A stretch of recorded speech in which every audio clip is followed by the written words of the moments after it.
রাসূল সাল্লাল্লাহু আলাইহি সাল্লাম একটি হাদিস উল্লেখ করেছেন, যে হাদিসটি বুখারীতে বর্ণিত হয়েছে।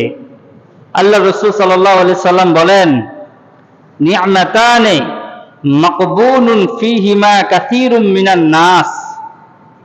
দুইটা এমন আল্লাহ তাআলার নিয়ামত রয়েছে, যে নিয়ামতের প্রতি অধিকাংশ মানুষ ধোঁকার মধ্যে রয়েছে, অধিকাংশ মানুষ গাফলতির মধ্যে রয়েছে। এই নিয়ামতগুলো নিয়ে সে চিন্তা করে না। এই নিয়ামতগুলো কি? আল্লাহ রাসূল সাল্লাল্লাহু আলাইহি সাল্লাম বলেন, আস-সিহহাতু ওয়াল ফারাগ। দুইটা নিয়ামত, যে নিয়ামতের ব্যাপারে মানুষ বেশি উদাসীন, যে নিয়ামতগুলোর ব্যাপারে মানুষ ধোঁকার মধ্যে রয়েছে, এর মধ্যে একটা হইল আস-সিহহা, সুস্থতা। এটা আল্লাহ তাআলার কত বড় নিয়ামত।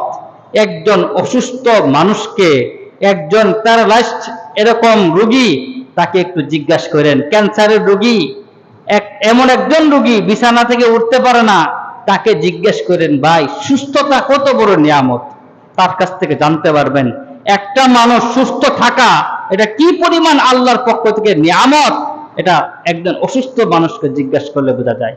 আপনিও যখন অসুস্থ হবেন, আমিও যখন অসুস্থ হব, তখন বুঝে আসে অসুস্থ হলে কি পরিমাণ কষ্ট। না খাইতে মনে চায়, না শুইতে মনে চায়, না বসতে মনে চায়, কোনো কিছু করতে আর ভালো লাগে না। রাসূল সাল্লাল্লাহু আলাইহি সাল্লাম বলেন, মুসলমান নয়, সারা পৃথিবীর মানুষ এই যে আল্লাহর পক্ষ থেকে নিয়ামত, এই নিয়ামতের মধ্যে, এই নিয়ামতের ব্যাপারে মানুষ ধোঁকার মধ্যে রয়েছে। আমরা সুস্থ আছি। এখন আমাদের উচিত কি ছিল? এই যে আল্লাহ তাআলা আপনাকে আমাকে সুস্থ রাখছেন, এই যে নিয়ামত দিয়েছেন, উচিত ছিল এই নিয়ামতে আল্লাহর শুকরিয়া আদায় করা। জবানের মাধ্যমে আলহামদুলিল্লাহ, অঙ্গ প্রত্যঙ্গের মাধ্যমে আল্লাহ তাআলার হুকুমগুলোকে সঠিকভাবে পালন করা ছিল আমাদের এই নিয়ামতের শুকরিয়া আদায় করা। অথচ আমরা যখন সুস্থ থাকি আল্লাহকে ভুলে যাই, আল্লাহর কথা একবারে স্মরণে হয় না। কারণ সুস্থ আছি, সমস্যা নাই, এখন আল্লাহর দরকার নাই। আল্লাহর কথা স্মরণ হয় কখন? যখন মানুষ বিপদে পড়ে, ঠিক কিনা বলেন? মানুষ বিপদে পড়লে তখন আল্লাহর কথা স্মরণ হয়।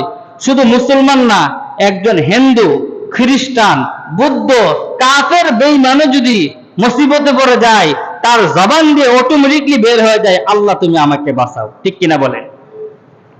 এজন্য আল্লাহ তাআলা বিভিন্ন সময় আমাদেরকে বিভিন্ন মুসিবত দেন, বিভিন্ন কষ্ট দেন, রোগ দেন। উদ্দেশ্য হইল যাতে করে বান্দা আমার কথা একটু স্মরণ করে। সুবহানাল্লাহ বলেন। পেয়ারে হাজিরিন, এই দুইটা নিয়ামত, একটা হইল সুস্থতা। সুস্থ থাকা অবস্থায় আমরা নেক আমল করি না। সুস্থ থাকা অবস্থায় আমরা বেশিরভাগ গুনাহের কাজে লিপ্ত থাকি, অন্যায় অবিচারে লিপ্ত থাকি।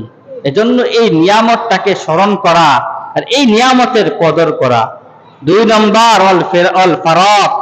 রাসূল সাল্লাল্লাহু আলাইহি সাল্লাম বলেন, অবসর সময়, এই সময়টাকেও মানুষ অবহেলা করে কাটিয়ে দেয়। অবসর সময়, যাদের কোনো কাজ নাই, এমন অনেক মানুষ আছে, সে তার ফ্যামিলিকে চালানোর জন্য এখন তার কোনো কাজ করতে হয় না। এমন অনেক মুরব্বী আছে যাদের ফ্যামিলির চালানোর জন্য কোনো কাজ করতে হয় না। হয়তো ওনার ছেলে, অথবা উনি রিটার্ন প্রাপ্ত, সরকার থেকে টাকা আসে প্রত্যেক মাসে, এজন্য ফ্যামিলিকে চালানোর জন্য কিছু করতে হয় না। সে রিটায়ার্ড পারসন হয়ে গেছে, সে অবসরে চলে আসছে। তো আল্লাহ রাসূল বলেন, এই সময়টা মানুষ যখন কাজে কর্মে ব্যস্ত থাকে না, ও অবসর সময়, এই সময়ের প্রতি মানুষের অবহেলা সবচেয়ে বেশি। আমি এমন অনেক অবসর মানুষকে দেখেছি, কোনো কাজ নাই, শুধুমাত্র মানুষের গীবত, শিকায়েত, দেশ নিয়ে, রাষ্ট্র নিয়ে, আওয়ামী লীগ, বিএনপি, অমুক দেশে কি হচ্ছে না হচ্ছে, এগুলো নিয়ে সারা দিন পড়ে থাকে।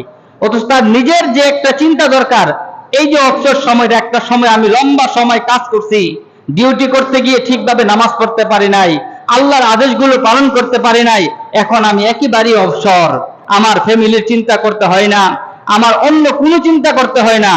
এখন উচিত ছিল ওই ব্যক্তিটাকে এই অবসর সময়টাকে কাজে লাগাই সে তার কবরের জন্য, হাসরের জন্য, ফুলসিরাত মিজানের জন্য সে কিছু নেক আমল করে কাটে যাবে। এই সময়টা সে বেহুদা কাজে সময়টাকে নষ্ট করে, ঠিক কিনা বলেন?